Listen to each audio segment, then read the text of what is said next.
And very warm welcome to all of you to smart learning Adda. आज हम लोग बात करेंगे H2SO4 के प्रिपरेशन की। H2SO4 जिसको हम लोग एसिड किंग भी कहते हैं, अम्लराज भी कहते हैं, हम लोग इसकी मैन्युफैक्चरिंग करने जा रहे हैं। और ये मैन्युफैक्चरिंग जो है ये कॉमर्शियल मेथड है। कॉमर्शियल मेथड मतलब कि बड़े पैमाने पे अगर हमें लार्ज अमाउंट में प्रिपेयर करना है H2SO4 को, तो हम लोग प्रीफर करते हैं स्पर्शी विधि यानी कि कॉन्टैक्ट मेथड। कॉन्टैक्ट मेथड में क्या होता है, हम लोग एक सल्फर बर्नर होता है, एक सल्फर बर्नर चैम्बर होता है जिसमें हम लोग सल्फर है, ये क्या है सल्फर को हम लोग बर्न करते हैं विथ एयर, मतलब कि हवा से सल्फर को बर्न करते हैं और इससे जो प्रोडक्ट बनता है वो है SO2 यानी सल्फर डाइऑक्साइड। अब ये जो सल्फर डाइऑक्साइड है ये इम्प्योर होता है यानी अशुद्ध होता है, ठीक है। ये सल्फर डाइऑक्साइड इम्प्योर होता है, इसको हमें प्यूरिफिकेशन की जरूरत होती है और इसलिए हम लोग इसको एंट्री कराते हैं प्यूरिफिकेशन चेंबर में। यानी कि अगर हम लोग ध्यान से ऑब्जर्व करें तो ये जो पूरा सेक्शन है हमारा, यहाँ से लेकर के यहाँ तक ये जो पूरा सेक्शन है, यानी कि ये वाला पार्ट, ये वाला पार्ट, ये वाला पार्ट और यहाँ तक ये आर्सेनिक शुद्धिकारक, ये जो है इनको कलेक्टिवली कहते हैं हम लोग प्यूरिफिकेशन चेंबर। यानी कि ये प्यूरिफिकेशन चेंबर है, इनमें अलग अलग प्रकार की जो इम्प्योरिटी मौजूद है सल्फर डाइऑक्साइड में, उनको हम लोग प्यूरिफाई करते हैं। ओके, तो अभी क्या करना है हमें, ये जो इम्प्योर SO2 है यानी अशुद्ध SO2, इसमें कुछ डस्ट पार्टिकल्स मौजूद है, कुछ धूल कण मौजूद है। इन डस्ट पार्टिकल्स को, धूल कणों को हमें धूल और छेपक यानी कि डस्ट प्रेसिपिटेटर में भेजना है। अब ये क्या करेगा, धूल कणों का अवक्षेप बना देगा। अवक्षेप मतलब उनको पूरे सॉल्यूशन से प्रेसिपिटेट कर देगा, अलग कर देगा। तो इसमें आने पर धूल कण अलग हो जाते हैं।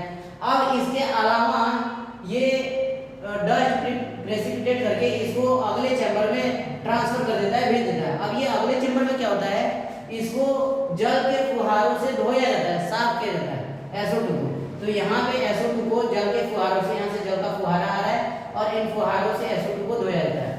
धोने के साथ साथ उसको शीतलीकरण यानी कूल भी किया जाता है, ठंडा भी किया जाता है। तो यहाँ पे जो SO2 है वो ठंडा भी होता है और उसको धोया भी जाता है। अब जो धोने के साथ जो जल की इम्प्योरिटीज बनती है वो यहाँ से बाहर निकल जाती है, ठीक है, जिसको बोलते हैं हम लोग अपशिष्ट जल।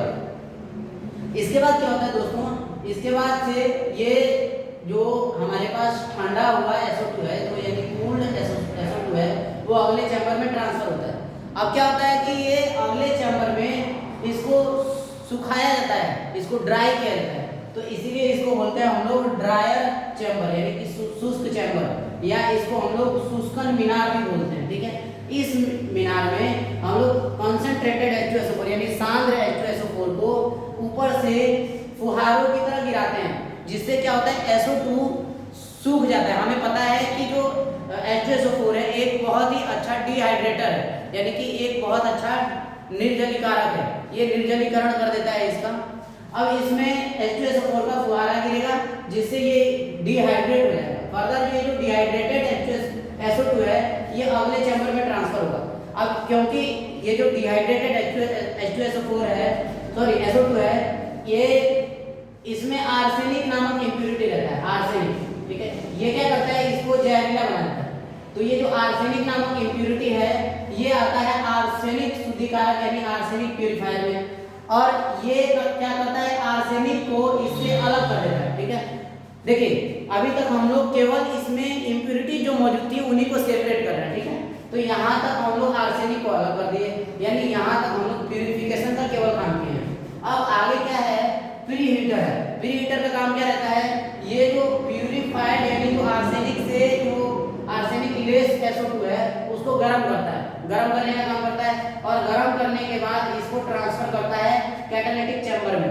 कैटालिटिक चैम्बर में V2O5 रहता है। अब एक्चुअली यहाँ पे हमारे पास दो option, there are two options that we have, we can either use platinum, यानी कि हम लोग यहाँ पे प्लेटिनम का भी यूज कर सकते हैं, और प्लेटिनम के अलावा यहाँ पे हम लोग डाइवेनेडियम पेंटाऑक्साइड यानी V2O5 का भी इस्तेमाल कर सकते हैं। अब ये जो V2O5 है ये कैसे प्लेटिनम से सुपीरियर है, प्लेटिनम से ये ज्यादा अच्छा क्यों है, इसको समझने के लिए हमें प्लेटिनम के सोर्सेस को समझना होगा। एक्चुअली प्लेटिनम क्या होता है ना, प्लेटिनम बहुत ही कॉस्टली होता है और V2O5 भी कॉस्टली होता है, लेकिन ये जो प्लेटिनम है ये क्या करता है, ये टॉक्सिक बना देता है, जहरीला बना देता है, विषाक्त बना देता है हमारा जो H2SO4 है, यानी उसमें फर्दर इम्प्यूरिटीज को ऐड कर देता है।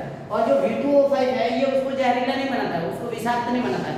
इसलिए आजकल जो इंडस्ट्रीज है वो प्रीफर कर रही है V2O5 को यूज करना। तो यहाँ पे V2O5 है जो कैटलिस्ट का काम करता है, और हमें अच्छे से पता है जो कैटलिस्ट होते हैं वो रेट ऑफ रिएक्शन को क्या कर देते हैं, बढ़ा देते हैं। तो यहाँ पे SO2 इंटर करेगा विथ ऑक्सीजन, और ये V2O5 की मदद से किसमें कन्वर्ट हो जाएगा, SO3 में, और यहाँ पे हमें क्या प्राप्त होगा, प्योर SO3 यानी शुद्ध SO3 की प्राप्ति होगी। ये SO3 फर्दर अधिशोषण टावर यानी अधिशोषण एडसॉर्प्शन चैम्बर में इंटर करेगा, और इस चैम्बर में क्वार्ट्ज मौजूद रहता है। क्या मौजूद रहता है, क्वार्ट्ज का फॉर्मूला होता है SiO2।